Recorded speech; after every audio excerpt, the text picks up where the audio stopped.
Moi, ce que je dis, c'est que le capitalisme fonctionne à l'égoïsme, c'est pourquoi il fonctionne si fort, parce que l'égoïsme est la principale motivation au sein de l'être humain.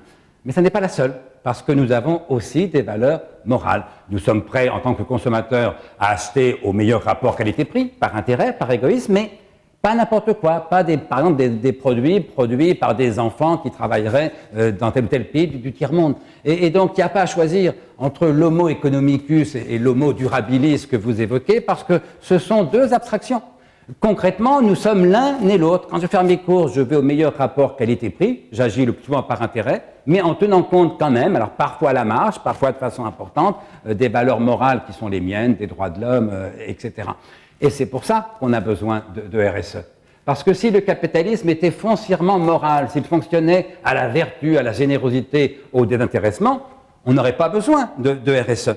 Et si inversement, nous en tant qu'individus, nous n'avions aucune valeur morale, nous serions incapables de RSE. Si bien que ce que j'aime dans cette notion de RSE, c'est justement qu'elle prend en compte la complexité des problèmes.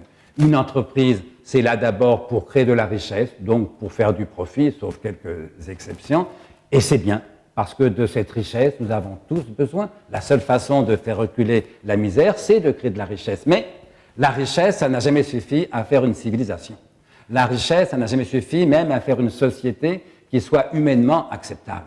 Et donc, nous avons besoin du marché pour créer de la richesse. Nous avons besoin aussi de droits, de politique, de morale, de spiritualité pour faire une société qui soit humainement acceptable. Eh bien, la RSE se situe, si l'on peut dire, à l'articulation entre ces deux exigences, celle de la rentabilité de l'entreprise et celle des valeurs morales qui sont les nôtres. Dans le cas de l'entreprise capitaliste classique, la solidarité, la convergence des intérêts, est au service de la rentabilité, du profit. Alors que dans l'économie sociale et solidaire, c'est l'inverse. Le profit, la rentabilité sont au service de la solidarité. Ça ne change pas tout, mais ça ne change pas rien. Il me paraît très précieux que certaines économies fassent de la solidarité et non pas du profit leur but ultime. Mais je le rappelle toujours, ça ne vous dispense pas d'être compétitif, ça ne vous dispense pas de faire en sorte que l'entreprise soit rentable. Moi, je dis toujours aux chefs d'entreprise, qui m'invitent très souvent, ne comptez pas sur votre entreprise pour être morale à votre place. C'est ce que j'appelle la responsabilité individuelle. Alors bien sûr, si le patron, surtout dans une PME, dans un très gros groupe c'est différent, mais dans une PME, si le patron se bat pour respecter telle ou telle valeur morale, tel ou tel principe, tel ou tel idéal, ça finit par transformer l'entreprise. C'est tant mieux. Mais j'ai envie de vous dire, c'est vrai aussi des salariés. Alors, dans une moindre mesure, ils ont moins de pouvoir, mais c'est vrai aussi des salariés. Autrement dit, la morale est à la charge des individus. Arrêtons de demander aux entreprises d'être morales à notre place.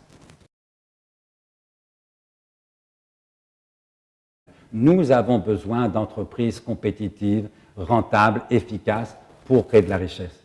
Et nous avons besoin de RSE, parce qu'on ne peut pas créer de la richesse n'importe comment, ni à n'importe quel prix, au détriment notamment de la planète, de l'environnement, ou simplement des questions sociales.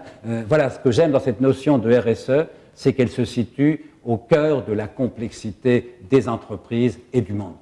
Mais si on évacue l'une des deux dimensions, si on évacue l'exigence de rentabilité ou si on évacue l'exigence de responsabilité sociétale de l'entreprise, on simplifie le problème à outrance. C'est justement parce que c'est compliqué, parce qu'il est légitime de vouloir faire du profit, de vouloir que l'entreprise soit rentable, et parce qu'il est légitime de préserver, par exemple, la planète et de respecter les droits de l'homme. C'est en raison même de cette complexité-là que nous avons besoin de la RSE.